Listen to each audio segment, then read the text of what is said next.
Hey everyone, Eric Watson here, freelance writer, player of games, writer of words, recorder videos, and tabletop role-playing aficionado. Welcome to the Thursday edition of my bi-weekly behind-the-scenes DM-only live stream Crafting the Deep, which I build right and prepare for our next session of Call from the Deep. If you're playing characters Gottwald, Moxavra, or Toro, this stream is not meant for you to be full of spoilers. The rest of you, of course, are always welcome. We stream our D&D sessions live on YouTube every Friday. You can join our official Discord server with invite link in the description below. If you'd like to support the channel, please check out patreon.com/RogueWatson. For our campaign, we use Roll20.net. For streaming, I use OBS Studio. Yes, currently burning in California, although Chris is okay, a little smoky over there. And it is currently snowing here in Texas. So we both got to commiserate on extreme weather, I guess. Although I'm not sure, like, firestorms count as weather. It does snow here occasionally in Texas. I'm in kind of the north end of Texas. Not like the extreme north, but Texas is pretty big. And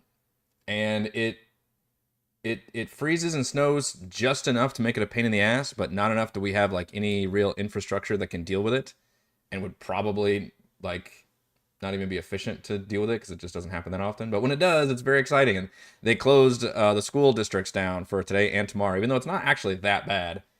But like I can't emphasize it to people that where it snows all the time and they can deal with it. We cannot.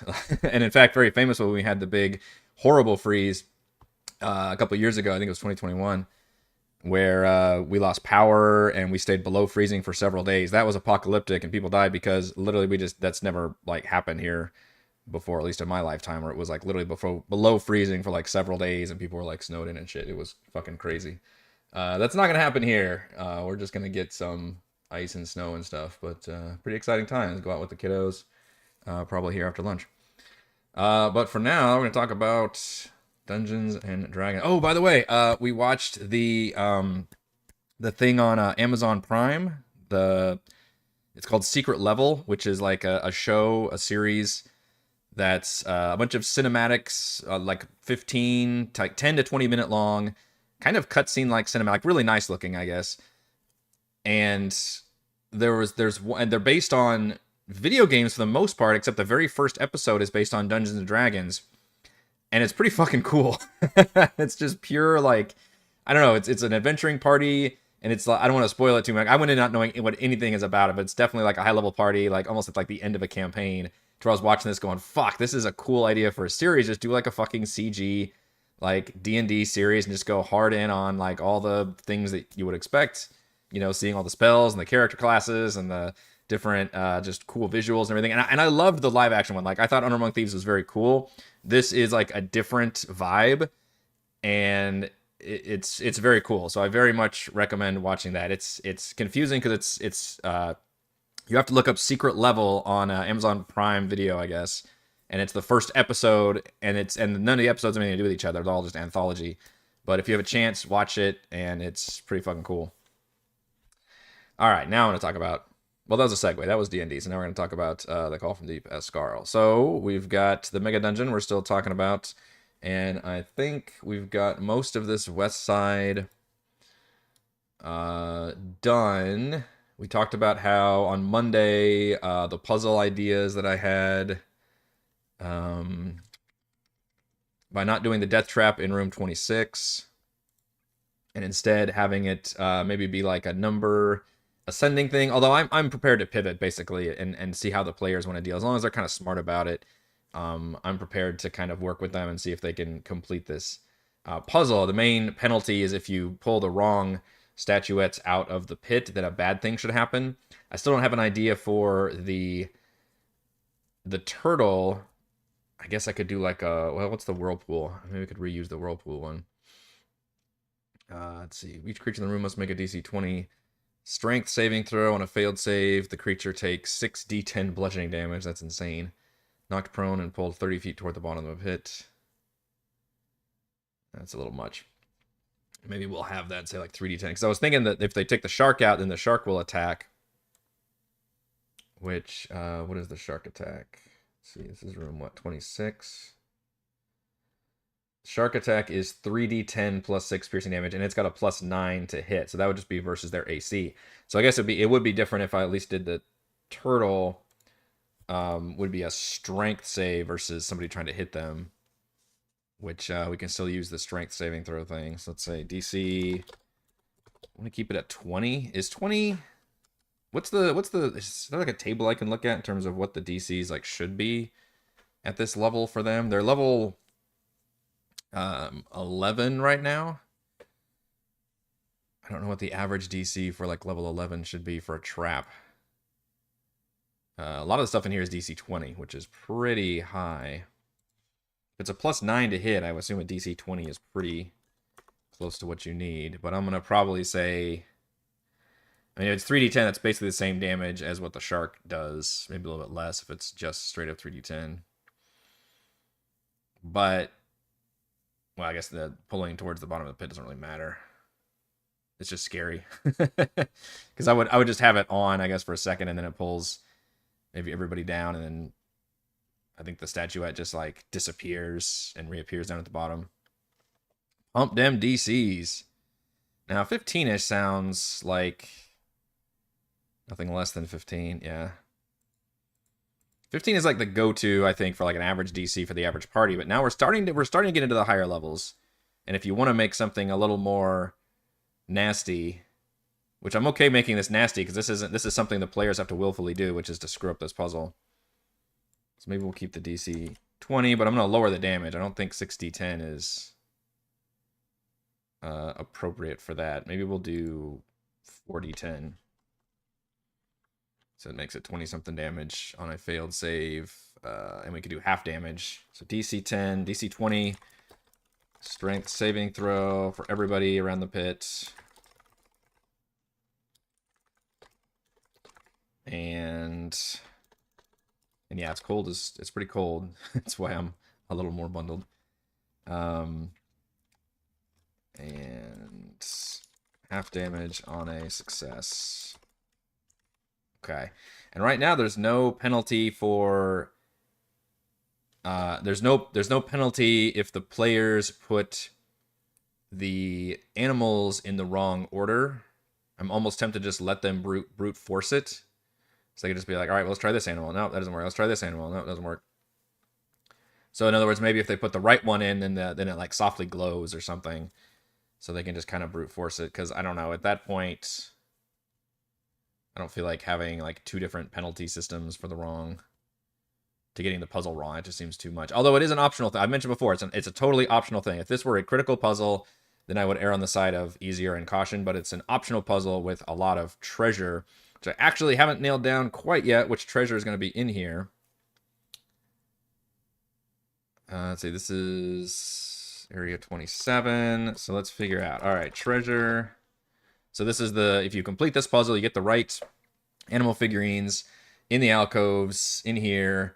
I haven't even unlocked this room because I can just kind of describe what's going on here. Permanent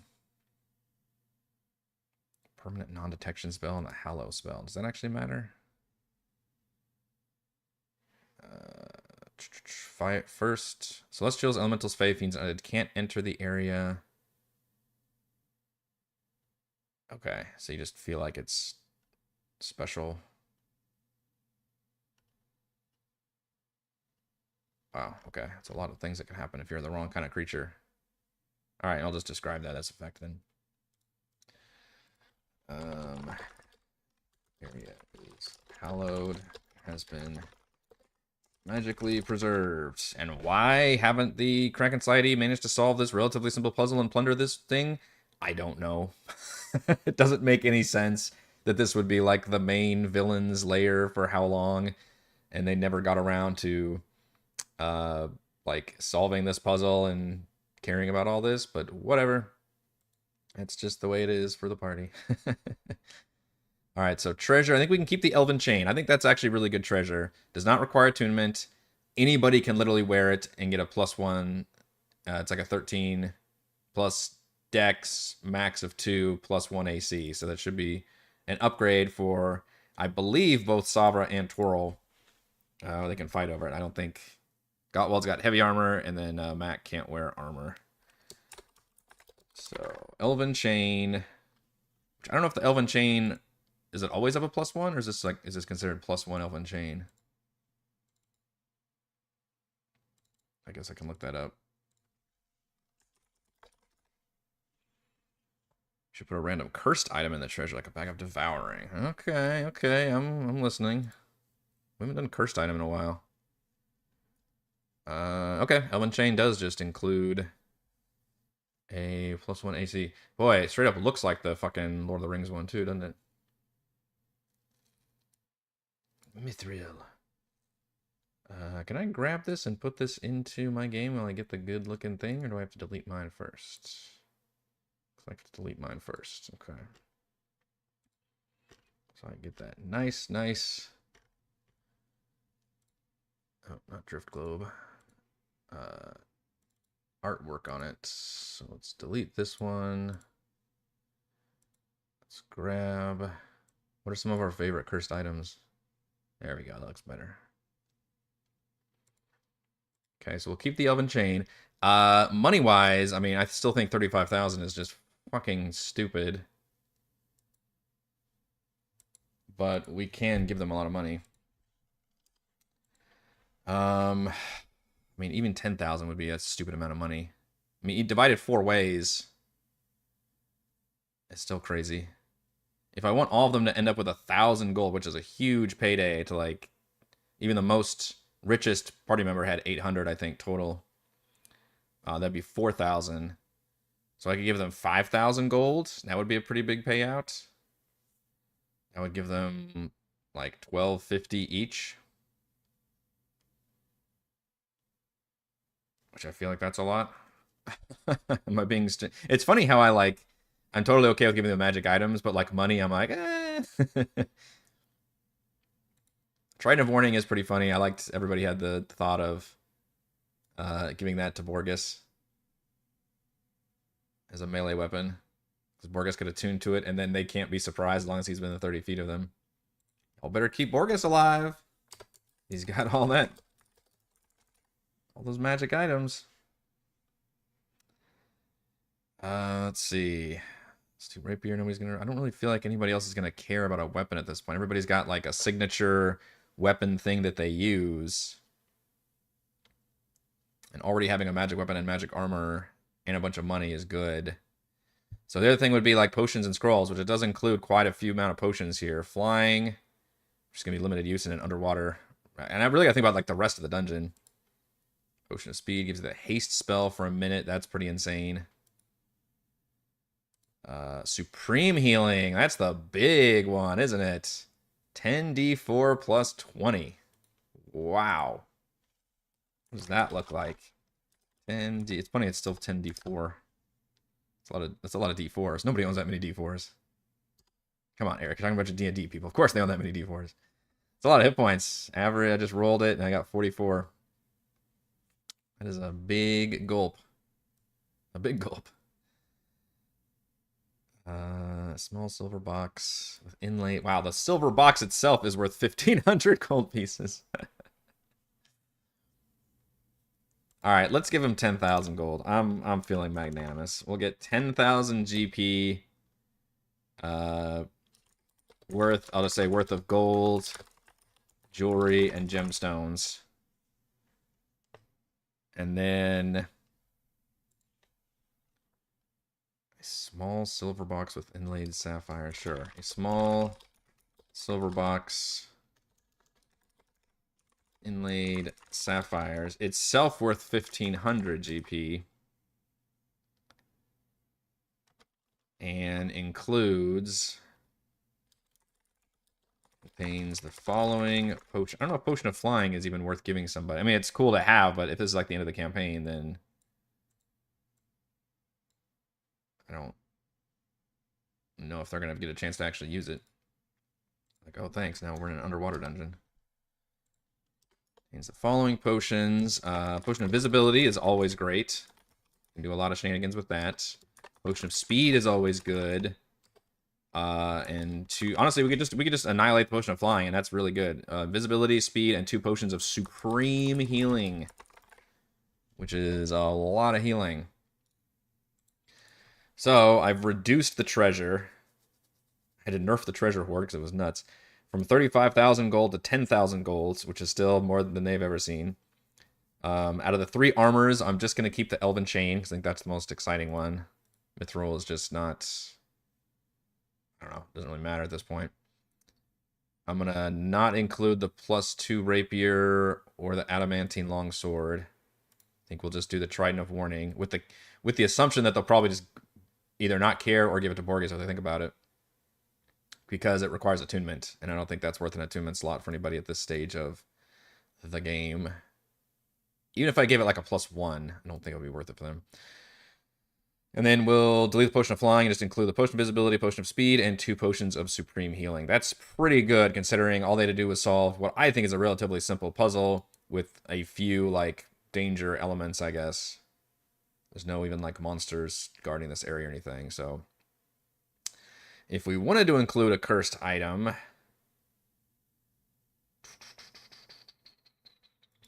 don't know, is there a way to search by cursed? Filter cursed items?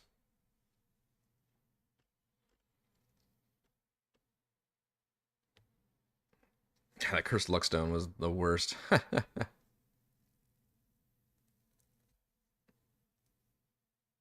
Splint armor of vulnerability.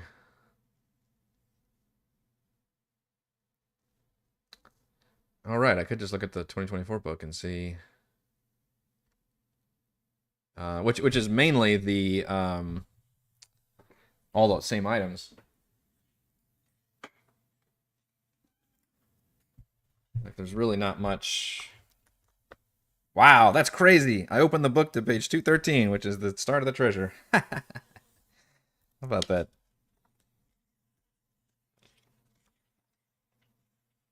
These don't have the treasure hoard table, do they? That was always useful. Is that the thing I complained that they didn't have? Magic items rewarded by level, tier 3.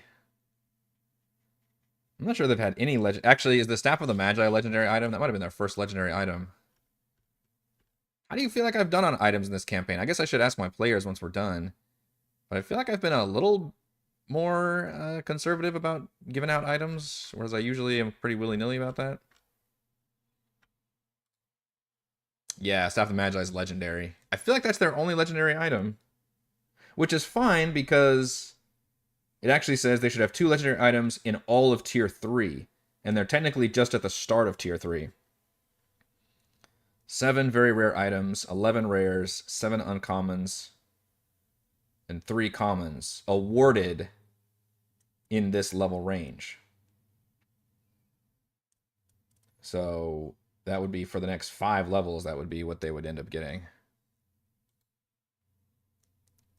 I know. The most disheartening thing for a DM, not the most disheartening, one of the bummers, I guess, is when you're excited about giving out loot, or even painstakingly create loot, like my fucking underwater spear gun that I made, and your party's like,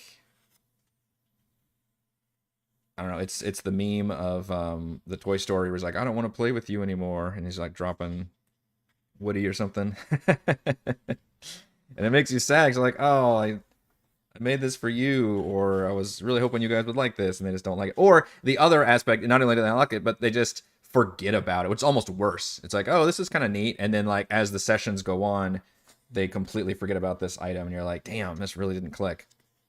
But then you'll have stuff like that random fucking Scimitar of Speed that I had to like remind the party that they had, because we all collectively forgot that I even was going to reward it to them, I think. 'Cause they got it like at the end of a session, and which is something that I learned is like, oh, I shouldn't be giving out rewards at the end of a session, even though that makes sense. But it's like I should actually, or if I do, I should make that part of like the recap or start of the next sessions. Be like, oh, by the way, here's the rewards you guys have, because that freaking Scimitar of Speed ended up being like one of Mac's like signature items, and Ray loves using that thing and clicking it really fast, which I think is hilarious. Trying to see if there's a... Maybe it's at the back. There's like a table that's like, here's all the cursed items. We're gonna organize it by curse. I don't think so. Oh, it's talking about bastions. Okay, wait, there's the tables. Random magic items by arcanas, implements, armaments, relics. That's it. Okay, that's the whole table. Huh. Maybe somebody online has made a cursed item list. Because that would be a helpful thing to look up, wouldn't it?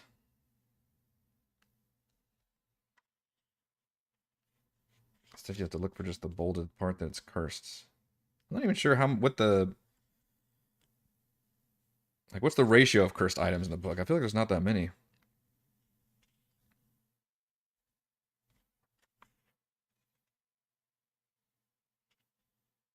Yeah, you just have to find like Sword of Vengeance as a curse, which is a pretty cool one. I feel like players would like lean into the vengeance thing. So it's just a +1 weapon, but you are cursed to go after the person who attacked you. That's a neat one. I know. I do get it that like he's like, oh, I can't extra attack with this, so I guess it's useless. And I was like, well, hopefully it's not useless. I thought it had some cool, and I know he likes those push-pull abilities too. And I was like, man, it'd be funny if you went back and watched the video, and you could probably see like the moment my heart breaks, like Simpson style. I guess we can just give this to Borges. Yeah, you can, and then he's gonna kick ass with it. Take that. It will forever be amazing. Although, of course, if I was writing, I think I mentioned this before, if I was writing the story of this campaign, Borges would probably have like a heroic sacrifice at the end. Or one of the big twist would be like you think he's going to sacrifice, and then one of the player characters actually stands up and does the sacrifice. I always thought that was really cool in the very first Dragon Age, how that was straight up an option. Basically, unless you do certain things, like somebody has to die to like actually put away the big bad. And you can choose yourself to do that. Make the ultimate sacrifice. There's a dearth of cursed items in here. I'm not seeing hardly anything as I just flip through the book. I feel like in the past I've definitely reviewed products that were like, here are some cursed items because we don't have enough. And I'm like, you're damn right we don't. I wonder if there's a section that's like, here's how to attach a curse to an item. Sentient magic items, artifacts, make your own. Special features, quirks, cursed items. It's just a very small, whether it bears a curse. Okay, that's, yeah, there's nothing in there. Well, that's disappointing.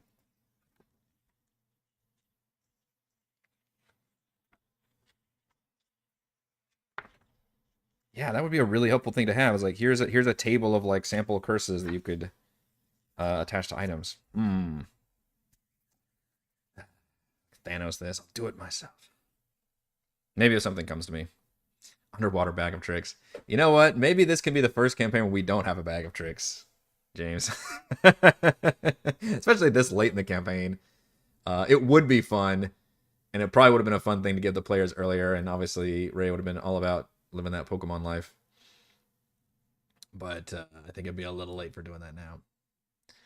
All right, so I think we've got everything on the left side to where I'm prepared for Friday's session, at least in terms of like having a radius of activities for the party, which again, this could be a big battle here, or it could be an RP scene with the Eidolon and the Sacred Statues. I guess I need to figure out the room 1718 thing, because I'm still questioning. I don't really like what's in the book from those. I do like the Fissure, and I've kind of added the fact that the Fissure is like a creepy just area that you hear like whispers and maddening sounds and things in this 30-foot fissure. I just think it's really creepy. And that's, there's a fucking word for that if you're like afraid of deep water. Shout out to Subnautica.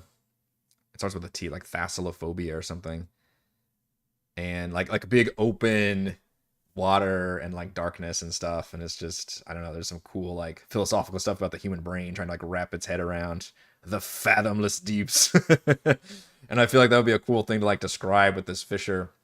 It says it's 30-foot deep, but I think it'd be really cool if you just like keep going and you just like do not find a bottom. And in fact, I would trigger the hazardous zone here is anytime the players are moving from one area to another, which there's basically 3 in this area. There's room 22, room 14, and room 2. They're all connected by this fissure. So anytime the players move from one area to another, or they try and go down the fissure, then I would probably trigger a wisdom save. I was going to make it only a DC 10, but I think it'd be interesting if initially maybe it actually goes up the longer they're in the fissure. So maybe it starts out, everybody has to make a DC 10 when they first travel, and then if they decide to keep traveling, then it goes up. Although maybe I should start higher, though, because the DC 10 is pretty low. Wisdom save, obviously. And then if they fail, they take some psychic damage, which there's a part about the Dungeon Master's Guide that actually tells you, because we don't have fucking madness anymore, which is fucking weird. What is it called? Fear and mental stress is the section now. We're not calling it madness. Fear and mental stress. I'm not usually one to bitch about political correctness, but like, can we really not do madness? Which mental stress effect. When a character is subjected to an effect that causes intense mental stress, psychic damage is the best way to emulate that effect. Or you can do the fear effects with the save, and then it's just a frightened condition, which is cool for like theme, but doesn't really do anything because fear, you know, out of combat, I guess, doesn't really have an effect. Whereas anytime you're doing damage to the party, that's like a lasting effect. And it gives a sample of like a DC 10. Ingests a hallucinogenic substance that distorts the character's perception of reality is a DC 10 with 1d6 psychic damage. Touch a fiendish idol that tears the character's mind, threatening to shatter it. That's only 3d6 psychic damage. I feel like this isn't scaling for like level, though. And if you're actually flung into the far realm, that's a DC 20 with a 96 psychic damage. So yeah, I was originally gonna think only, okay, we'll do spell save DC 10 for 1d6 psychic damage and the fear effect, because that could make it a pain in the ass if somebody literally is like too afraid to swim down and the other party has to deal with it, or maybe they just send one person ahead and we do a fun split the party thing. It does say if a short-term effect, you could have them be frightened, incapacitated, or stunned for several minutes.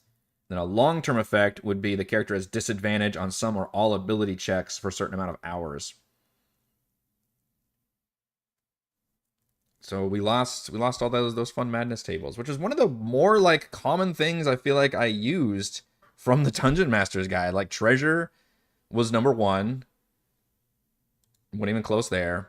But I literally feel like the madness, like short-term, long-term, and indefinite, what are they called, might have been number 2 for like things that I looked up for the Dungeon Master's Guide. So fucking weird.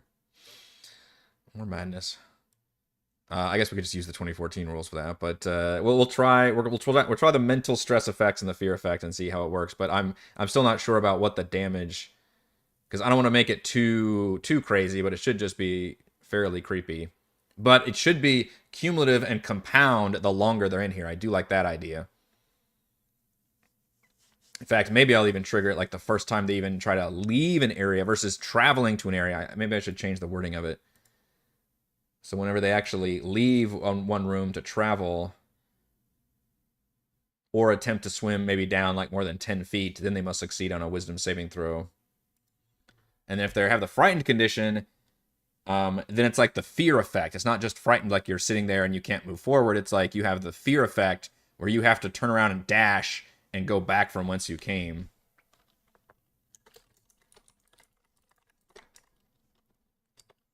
And then, let's see, for anyone that they remain in the fissure area and explore further, the save increases to DC, let's see. Let's just raise it up. Let's say DC 13 and 2d6 psychic damage for the initial. And then the second one will be DC 15 for 3d6 psychic damage. Or maybe no, I won't raise the damage. We'll just raise the DC.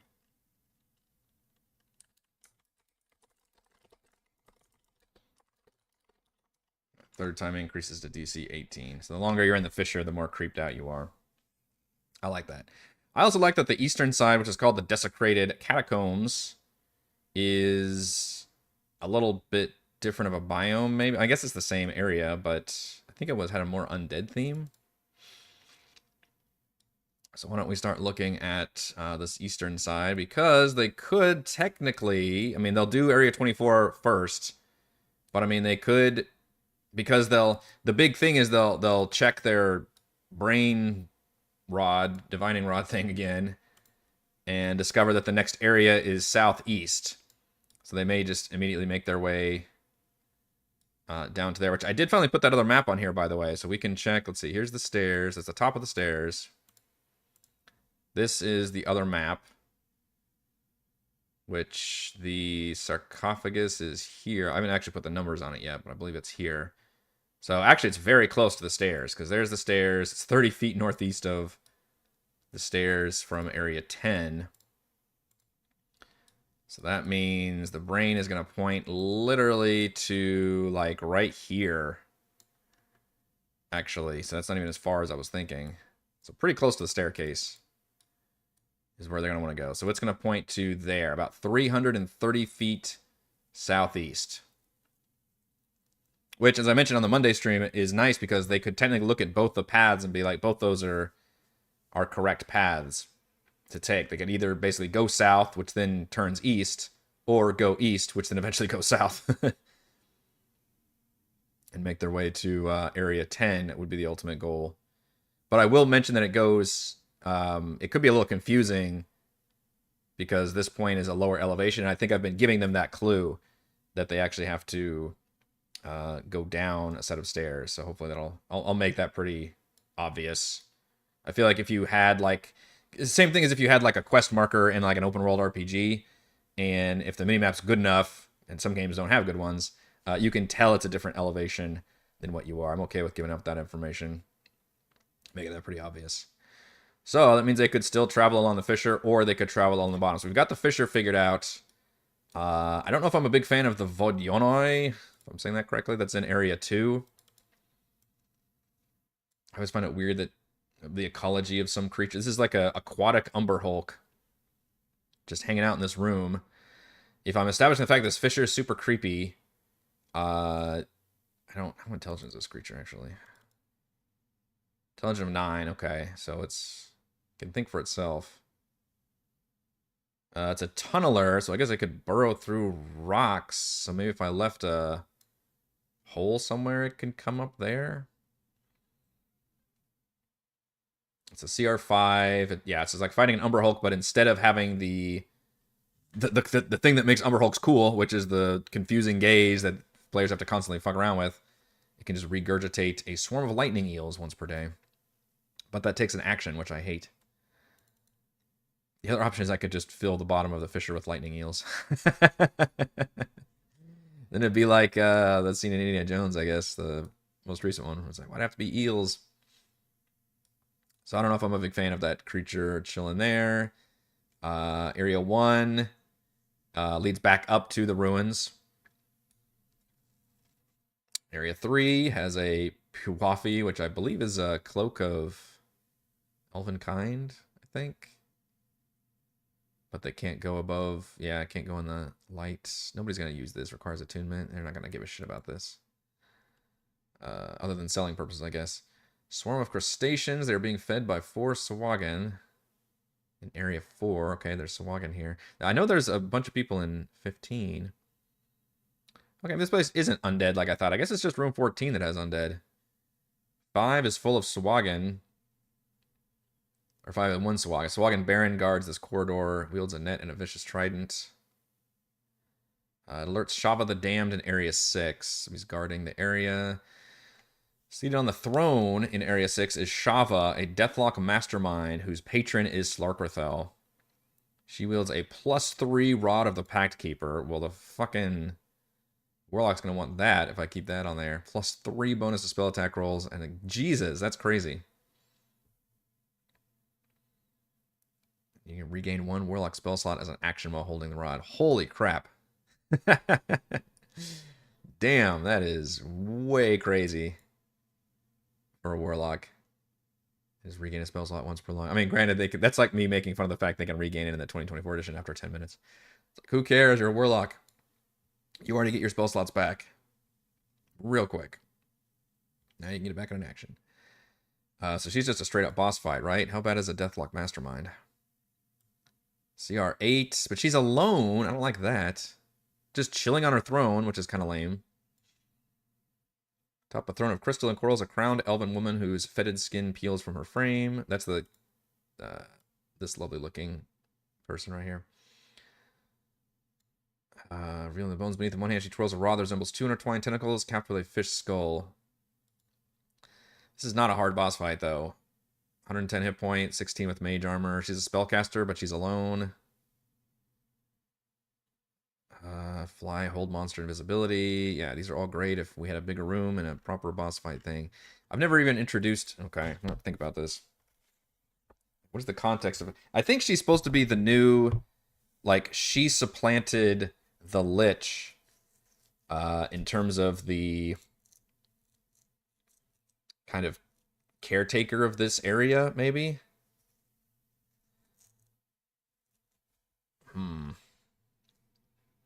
It's also possible the party can just skip her. She's just chilling in her own room. But wouldn't she have the ability to... I need to be better about this. We need to have... We're going to make her a better character. Sarkotho has permanent arcane eye and alarm spells in this room, which is room 1. If the alarm is triggered, Sarkotho uses the arcane eye to discern what creatures have entered, commanding Shava to send creatures from Area 15 to investigate. Okay. So... we get rid of the monster in Area 2, and if they approach Area 1... How does alarm spell work? Set an alarm until the spell ends. An alarm alerts you whether a tiny... Is the alarm... Okay, it's just a mental alarm. Oh, you can do an audible alarm. You can choose whether the alarm is mental or audible. Sound of a handbell for 10 seconds from 60 feet. I think the audible alarm is more interesting. A mental alarm just makes it seem like the DM is cheating, which, I mean, constantly, I guess. But having an alarm go off, I guess, when they enter room 1 could be very interesting. Literally have like these bioluminescent... Did I establish those as bioluminescent? I don't remember. Something in the room is like going off, glowing, and making a sound. And then you can have... It said the creatures from Area 15 to investigate. 15 is at the Marrow Guard Room. The chamber is guarded by 4 Marrow and a Sawagan Priestess.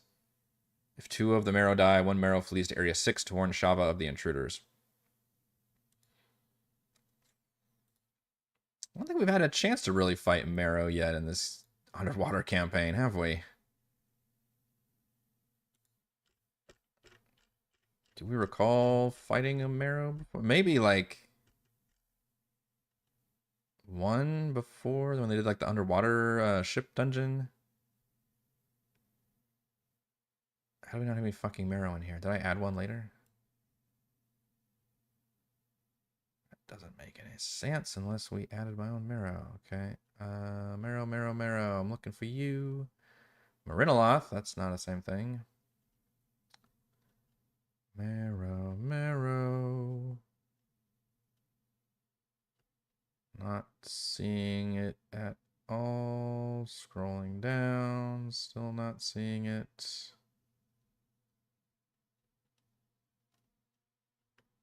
You know, Eric, you could just search Marrow. I could do that. I think there was one too, but I don't remember. Okay, there it is. There's somewhere. What do you like, Mr. Marrow? You're looking cool. CR2, so that's a more appropriate minion type creature. 45 hit points, AC of 13, double attacks, +6 to hits. Average of around 9 or 10 damage. You've got a harpoon. That's good for a kind of shock troop enemy.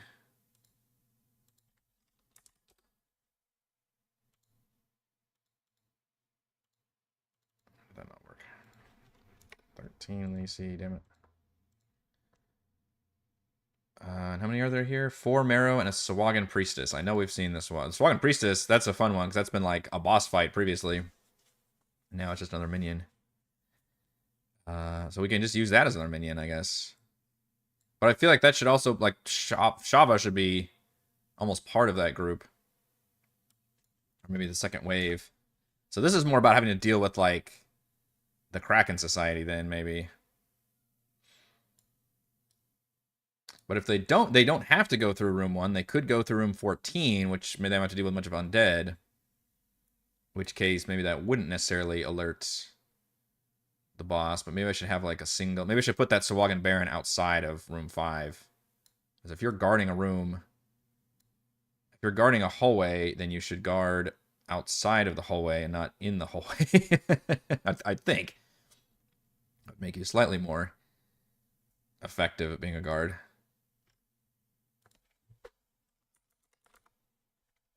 But I want to have some way of explaining who Shava is. Sahuagin Priestess. There. Let's see. Does it mention it in the Ascarle section? Is anything there about Dungeons of Ascarle? Duration Brains, events. Sure fucking doesn't. Looking at reinforcements, which I'm not using. Triton veterans on a giant manta ray are dispatched by the mind flayers. This is mentioned at the top of this one. Desecrated Catacomb. Let's see. Eons of old moon elf crypts desecrated. Now the catacombs are home to Shava, the damned, and undead elven queen loyal to Slarkrethel. Alright, let's look at her actual section and see if it says anything better. Shava the damned. Oh, she's already open. Oh, shit, it's just generic Deathlock Mastermind. Damn it. There's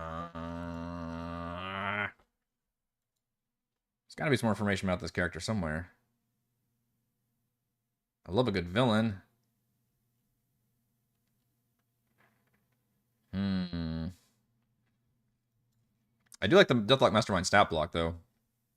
It's got, like, all the best spells that you could want. Turn resistance is important.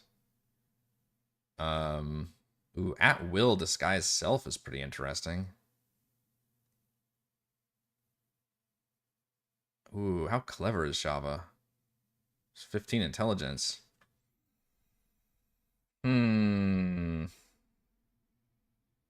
How effective could we pull off the old deception with the boss? Like, oh, thank goodness you came. That'd be pretty suspicious of the party, which they should be suspicious. She's got disguise self.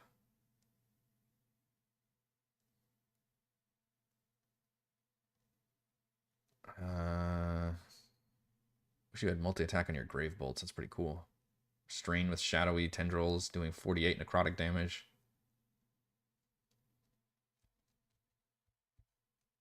Yeah, she's best at like long, 120-foot range with grave bolts. She really wants to be at long range to be able to cast all her cool spells. But that's going to be pretty hard to do in this particular cramped dungeon map.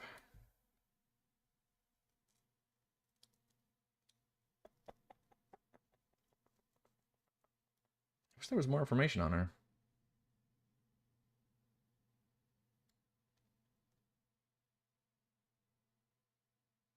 Shava tries to recruit characters into the Kraken Society. Probably too late for that. I would imagine you've got to be better informed than this. Like, is she really not aware that the party's doing their thing? Like, you've come all this way, ventured into our deep, dark domain. I mean, at this point, you're not fucking applicants. Like, are you guys trying to look for the restroom or something? You've stumbled into the wrong place. You are either already Kraken Society high ups if you've made it this far, or you're badass adventurers plundering these dungeons and kicking ass. Like, how stupid would a fucking undead elven queen be? Like, oh, visitors, you should join the Kraken Society. Like, I guess the other option would be she knows they're very hostile, but she would maybe give one last chance as part of like a villainous monologue to be like, you should join us or die. She knows Slarkarthel has been changed by Zelix 4, but does not see this as cause for concern. Yeah. How can I explain the cool storyline between... Alright, maybe we need to look up Vestris's thing then. Because I feel like there's some storytelling opportunities here. There we go. Okay, here it is. Beneath the desecrated catacombs is a tomb where once belonged to the current regent of Ascarle, which once belonged to the current regent of Ascarle, Shava the Damned. So she is the regent. I mean, which means she's like the boss of the fucking dungeon?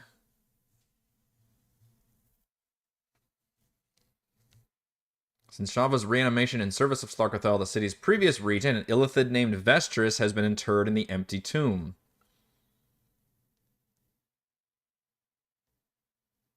The tomb is protected by Shava and her Krakenar agents, but still shows evidence of its elven history. Vestris is loyal to Slarkarthel, not Zelix 4, and could therefore serve as an ally to the characters. So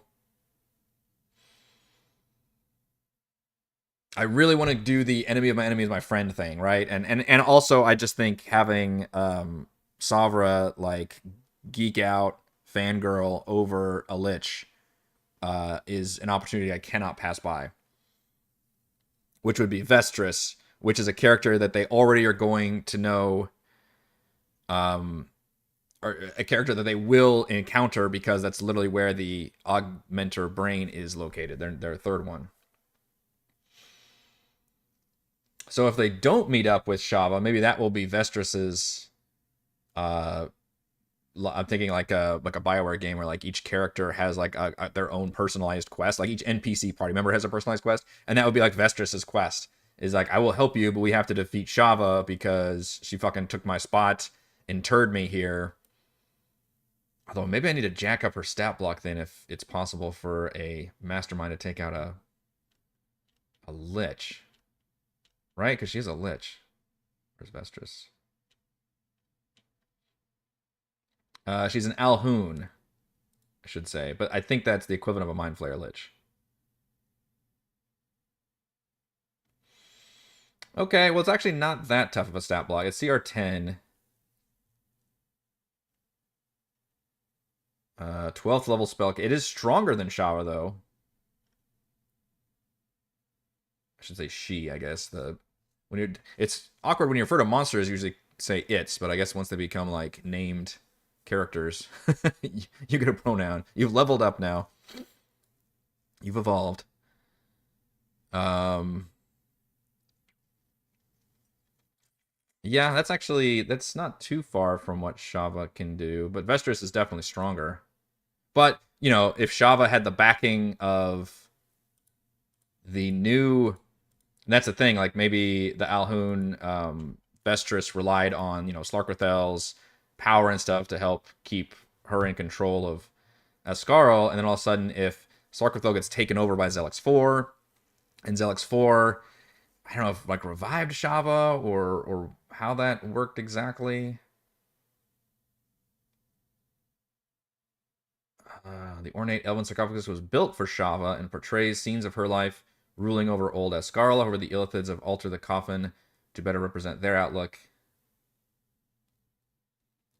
Contains the body of Vestris, a mind flayer turned Alhoon, who was once regent of Ascarle.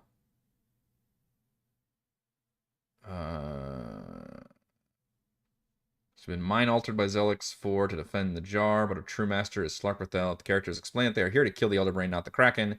She can serve as an ally. She can also reveal that there are 3 more jars hidden throughout the dungeon.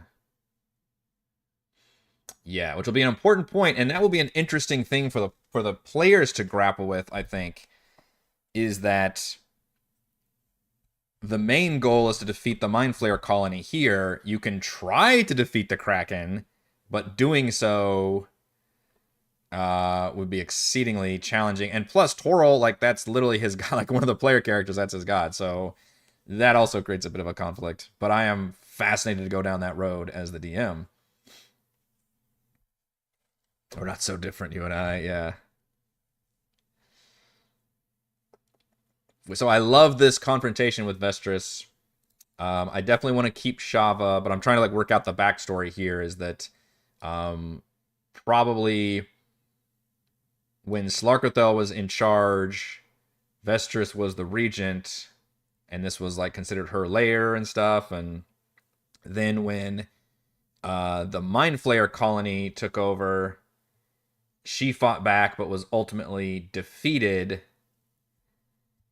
And then the Mind Flayers, once they were able to get the Kraken under control, they, I don't know where Shava was. Shava always just interred and they brought her back somehow? Exactly know that part of the story, I guess. Her coffin's down there. Undead Elven Queen. But in any case, now Shava rules over it and basically took Vestris' old job. And Shava should be connected then to the Mind Flayer and perhaps have that backing. Which means she should be informed. And in fact, I can send reinforcements from these stairs too. I don't even have to send it from further in the dungeon. Like, these stairs come from it's an up staircase, right? I could send Marrow coming down there whenever the alarms go off. I think Marrow. Let's see, what is in the ruins section? Let's actually just pull up the ruins real quick. That's where Sarkathel's chilling out. There's actually nothing up by A, B, and C, but I can make it so there are. Triton, Champion, Thralls, Marrow, and Sahuagin Raiders are all the stat blocks used there. So what is this, the Champion stat block, but like an underwater? Okay, that's not bad, though. 3 attacks with a great sword or short bow. Short bow would have to be placed by a crossbow, I guess, if you're going to be underwater. Damn, the Champion stat block is crazy. I forgot about that one. AC 18, 140 hit points. That's a boss.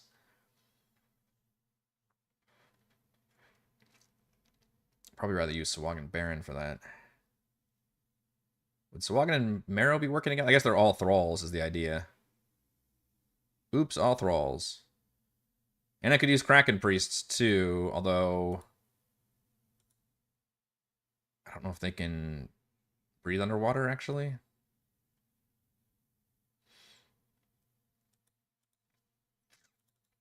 But I definitely like the idea of using...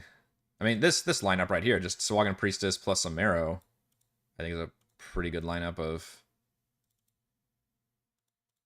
kind of troops to send at the party. And it'll be appropriate, because we don't have a whole lot of combat in here. I mean, I'm trying to get, like, the correct amount of combat, I guess. 14 does have some monsters in there. So 7 is another treasure room. More Elven Chain.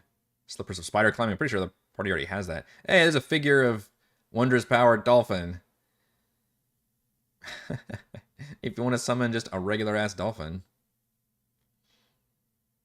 Well, in dolphin form, the figurine allows you to cast the water-breathing spell at will. Well, that solves all their problems, doesn't it?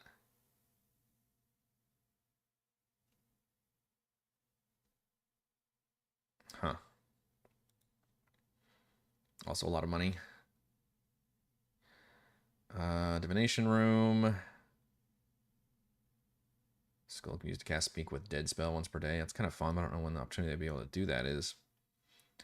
9 has Sahuagin Raiders and a Merfolk Conjurer. That's also interesting, actually. Turn any of the just regular person stat blocks and just make them, you know, an underwater creature. Like a Triton or something. It's just all Thralls. It's whatever. Summons a yokel in the true form next to the station.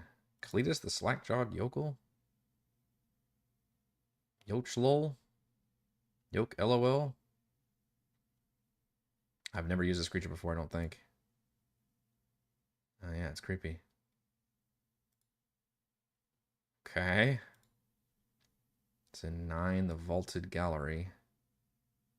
Which I think is here. I don't have a number for that one for some reason. 10 is where they ultimately have to get to.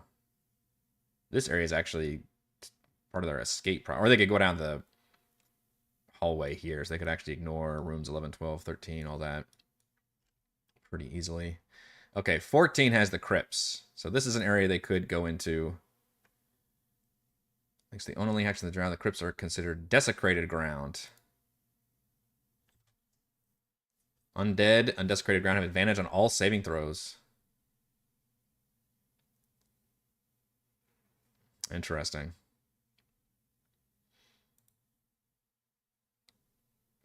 Let's see.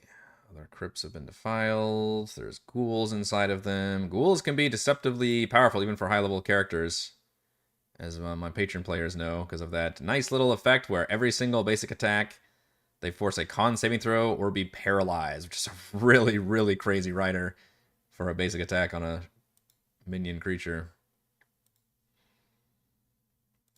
Also, Banshee's also pretty scary. Didn't they still drop you to 0 hit points? Yeah, that's fucking nuts. I imagine that's going to get changed in the 2024 edition. For a CR4 creature to be able to, even though it's once per day, DC 13 con save or immediately drop to 0 hit points. Because it scales like better than like any other creature, because player hit points scale like insane amount. So can you imagine for like your 120 barbarian, like, oops, you failed your DC 13 con save. Now you have 0 hit points. Like, there's no other basic creature at that level that can do that much effective damage. Nuts. There's multiple Banshees. Banshees from the Royal Crypts. That's pretty scary. All right, so it's a bunch of ghouls and banshees. So I guess all the undead is just in area 14. I must have just seen that and been like, oh, it's all undead here, but it's just that one area. And maybe that's what they consider like the guards of this area. Which, I mean, you travel through a creepy room with a bunch of crypts in it as a D&D player. That's like Red Flag City. But is Bodak another one that can freak you out? When I hear about Bodaks, I picture what are those creepy creatures in the Zelda series? Redeads or something? They're like zombies, but they have that really creepy like open mouth, and you like get kind of stunned, and there's like a scream in the background. I remember as a kid that fucking freaked me out. I'm gonna fight those guys, and like the castle's like full of them. Yeah, these guys look nuts. Yeah, Death Gaze, DC 13. It's the same thing, actually, the same exact save. But it's not even an action. It's just like the Medusa effect, basically. You just see it, and then it's... At least they're a little bit higher, CR6. And it has to fail by 5 or more to reduce to 0 hit points. Yeah, that's pretty nuts. That might be more interesting than a Banshee, though. I don't know. Although we haven't fought too many Banshees in our campaigns, either. Alright, 15 has a bunch of Marrow Guards in there, which, again, they can certainly travel around. I'm thinking I might put that Sawagan Baron from room 5 outside of the room. And then he can act as a further alarm for if the player enters the area.